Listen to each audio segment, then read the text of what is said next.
తనను చౌటుప్పల్ పోలీసులు అరెస్టు చేసే ప్రయత్నం చేస్తున్నట్లు బీఆర్ఎస్ నేత మన్నే క్రిషాంక్ తన ట్విట్టర్ ఖాతా ద్వారా తెలియజేశారు.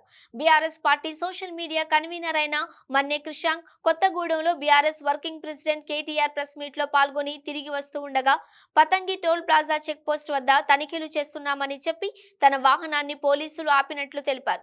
కొద్దిసేపటి తర్వాత ఉన్నతాధికారులు వస్తున్నారని చెప్పి దాదాపు 30 నిమిషాల నుండి వాహనాన్ని తనిఖీ చేయకుండా రోడ్డుపై నిలబెట్టారని, తనను అరెస్టు చేసే ప్రయత్నాలు జరుగుతున్నాయని మొదట ట్వీట్ చేశారు. అనంతరం చౌటుప్పల్ క్రైమ్ ఇన్స్పెక్టర్ తన కారులో కూర్చొని తన వాహనాన్ని చౌటుప్పల్ పోలీస్ స్టేషన్ కు తరలిస్తున్నారని, ఎందుకో తనకు తెలియదు అని మరో ట్వీట్ చేశారు. కాగా సోషల్ మీడియా వేదికగా కాంగ్రెస్ ప్రభుత్వంపై సీఎం రేవంత్ రెడ్డిపై దుష్ప్రచారాలు చేస్తున్నారని, మన్నే క్రిషాంక్ పై గత 4 నెలల్లో 6 కేసులు నమోదయ్యాయి. ఉస్మానియా యూనివర్సిటీలో నీటి ఎద్దడి, విద్యుత్ కొరత కారణంగా హాస్టల్ విద్యార్థులకు సెలవులు ప్రకటించారని చేసిన పోస్టుకు ఓయూ పోలీస్ స్టేషన్లో మరో కేసు నమోదైంది. ఉస్మానియా యూనివర్సిటీ ప్రకటనపై తప్పుడు వార్తలు ప్రచారం చేస్తున్నారని OU chief warden Korremula Srinivas ఫిర్యాదుతో ఓయూ పోలీసులు మన్నే క్రిషాంక్ పై ఎఫ్ఐఆర్ నమోదు చేశారు.